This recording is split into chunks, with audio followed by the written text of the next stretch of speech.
It's been said that vulnerability is not weakness. Vulnerability is not a weakness. You see, all of those things that lie within our flaws, our imperfections, our bumps, our whatevers, whatever those things that might make us look imperfect, really they're not a weakness. They are our strength. They are our beauty. And in that we see something glorious that's been put together. This last week I had an opportunity to office in California. And a part of that had to do meeting with our 5 Western jurisdiction bishops, hearing a lot about what they do in their work, how they represent the United Methodist Church. The cool part, when not meeting with bishops, was touring DreamWorks Studios. Now, DreamWorks Studios has made wonderful stories and movies such as Shrek, The Prince of Egypt, Madagascar. They've got a new one out now called Home, and some of us might be familiar with even the one with Tom Hanks where he plays around for an hour and a half with a ball that he names Wilson. All of these stories that DreamWorks has put together. We had 3 individuals talk to us while we were at DreamWorks. One was the director for a new movie that's out now called Home. The other was the marketing director for DreamWorks. So we got to hear all about branding and how things such as the cross and flame represent what your corporation or business might be. And then we got to hear some words from the communications director of the United Methodist Church. Now this is a big dude in the United Methodist Church. He's been the one responsible for putting together those commercials and the slogan, open doors, open minds, open hearts, closed mouths, all of those things. Just want to make sure you're listening. It's a little warm up here, so I was falling asleep too, so excuse me a moment. It must be summertime, huh?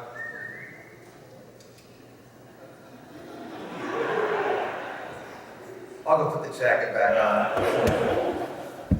At any rate, as they started talking about story, the director who created this new story that DreamWorks has put out started to frame it in such a way that a lot of stories really is just talking about a hero's journey. And when we talk about a hero's journey, we're really talking about people who go from things that are known, those things that we're comfortable with and associate with, those things in our world that seem to make sense, and then somehow we are subjected to the space of the unknown. And when we read a story or we watch a movie, this is our hero, our main character, the protagonist who is subjected to challenges, to meet someone who might mentor them and encourage them. That would be Yoda, Luke Skywalker in the movie Star Wars, in which all of the flaws of Luke are brought out within our hero of the story.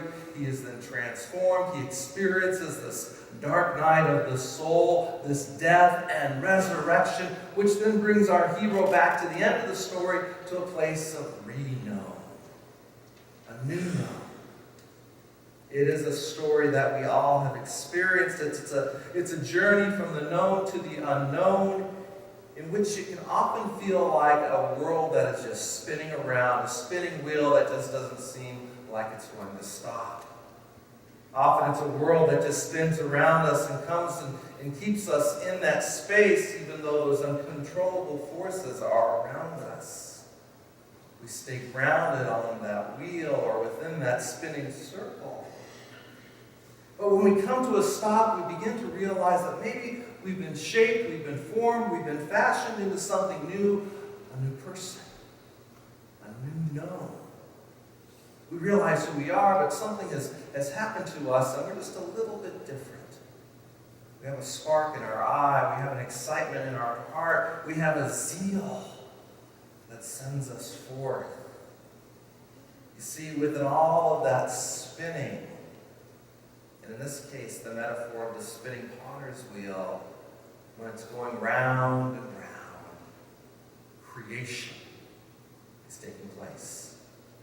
Within the spinning of the potter's wheel, within the spinning of our crazy worlds, within moving from the known to the unknown to the new known, creation has taken place. It was about 10 years ago, I received a phone call at the office, and it was from my oldest son Philip's school. Now that was pretty common for us to get calls from the school about your kids. Maybe you experienced that too in your families. Except for this wasn't one of those calls that something that he had done that was too drastic. But it was drastic enough to get my attention, in which they said, "Mr. Rennick, would you come pick up your son? He seemed to have broken his arm in PE class." Now, this whole parenting thing was still a pretty new adventure for both of us. And I said, "We haven't done broken bones and arms yet. Do I need to call the doctor or go to the emergency room?" And the nurse said, "Yeah, you're going to want to do one of those things." So I called the doctor. I said, "Can we get in for an appointment?" And they're like, "You may want to go to the emergency room." My oldest son, Philip, has always been an overachiever, and he broke his arm pretty good. He broke it on the top and the bottom, so that his arm, in a funky sort of way, looked like a letter U. Made my stomach do some weird stuff. We took him into the emergency room over in Tempe at St. Luke's, and they looked at that and they said, "Oh, he knows how to break an arm, doesn't he?"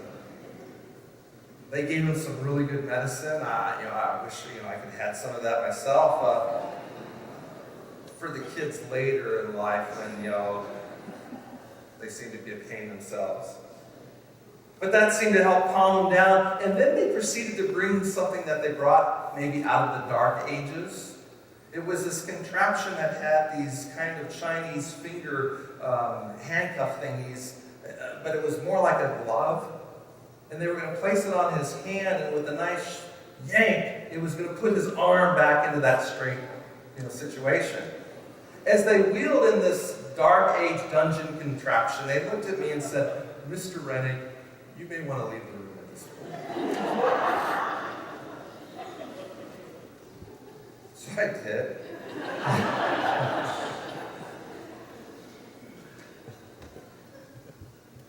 I guess during that time when I was sitting in the waiting room, from what I was told, they were reshaping and refashioning and getting his arm back into the place that it needed to be. This morning we read from the Old Testament, and we read about this young person by the name of Jeremiah, whom God was reshaping and fashioning and forming within his own life.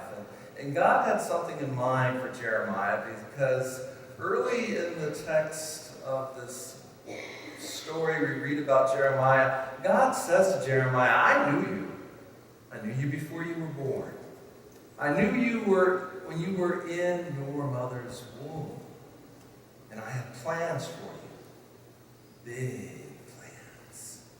You see, when Jeremiah was about 18, he began to hear this voice of God calling him. And this voice was saying, "Jeremiah, I need you to go to the kings of Judah and Jerusalem and the surrounding areas and tell them I'm going to kick them where they don't want to be kicked. I'm going to destroy them." Now, how popular do you think an 18-year-old going up to a king or a governor or to a president of an area and saying, "God's going to get you. God's going to get you"?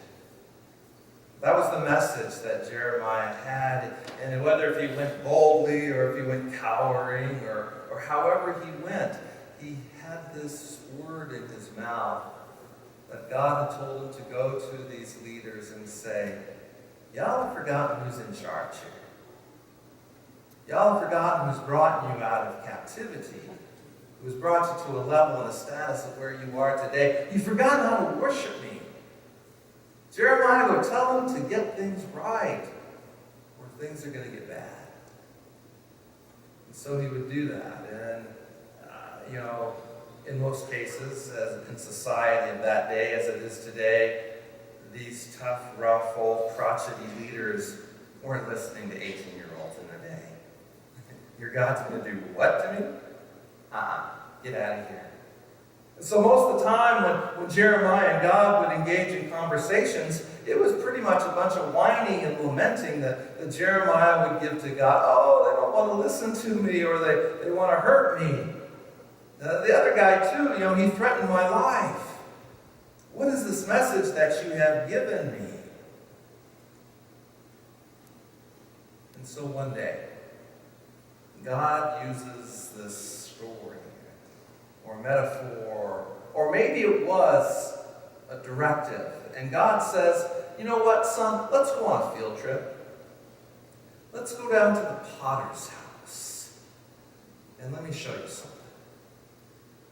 So Jeremiah goes down to the potter's house, and it's there in which he begins to see what a potter does. How a potter takes a lump of clay and drops it onto a board and begins to mash out all the air bubbles and to wedge it up and to center it on a wheel that starts to spin around and to anchor it firmly and to start to fashion it and to push it and to slam it and do whatever you do with a piece of clay in order to form it into something wonderful and beautiful. And within the midst of all of the shaping, pushing out the air bubbles, picking out the pieces of straw and little pieces of stone, because when you put those things in the fire, they'll explode if they're still in there. In the midst of this living picture and illustration, he hears the voice of God say to you, can't I do this to you? Can't I do this with you? Can't I push you just enough to get out your claws? Can't I push you enough just to release some of the tension of those air bubbles so you don't lose it and explode? Can I not fashion you, mold you? And when you spin and fall out of shape, can I just pick you up and do a little bit more with you and turn you into something wonderful? Turn you something into beautiful. Something that will make you wonderful. Something more than just a lump of clay. And so that's the message that Jeremiah is to take to the leaders around this area, around the area of Judah, that God is shaping you, is fashioning you. And can't you see that? That it's not about you anymore. It's not about what you think you are as a leader. But no, it's a moment in which we realize that what God can tear down, God can build up. I think in this day and age, the way I'd like to read that is what seems to be in the midst of a world that would tear us down. God can build us up. God can restore us.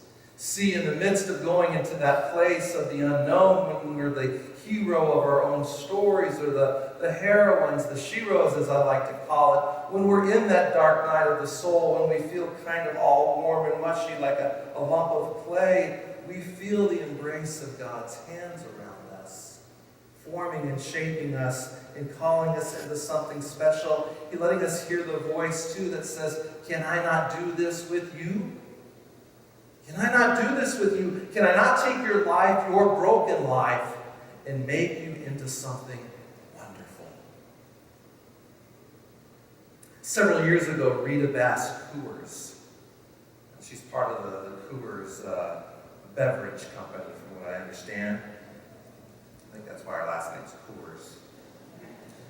She was at an auction, and no longer had she, or later had she, purchased this clay mask that the country musician John Denver had made for some $7,000 that it had slipped from her hands and shattered on the floor. Almost a priceless object in 1,000 pieces at her feet, and she picked them up and gathered them and was going to take them home with her. She might as well. She spent $7,000 on the thing. Someone asked her, what are you going to do with that?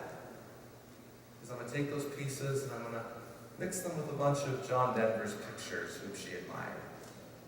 To be reminded that within the brokenness of life, there's beauty, there's restoration, and that there's a song in the midst of that.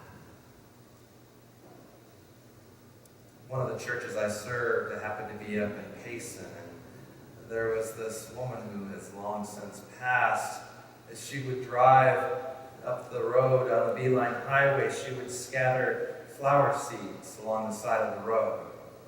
And now, some several years later, in the springtime, you can see those flowers that bloom in their beauty.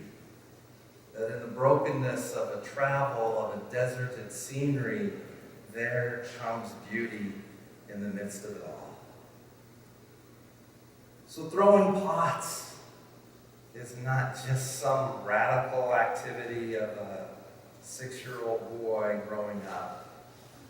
Throwing pots is biblical. Throwing pots is faith formation. Throwing pots is the very act of letting go and letting God's work of molding, of shaping, and fashioning us into a vessel of truth. You see, we're called to not worry because God shapes us into all of our unique abilities because of our flaws, our flecks, our air bubbles. So we're called to hold on because it gets better. We're called to spin around and let creation take place. We're called to remember who's sitting at the potter's wheel. We're called to remember who in this case is throwing us pots, who's throwing us. Let the church sing. Amen. Amen.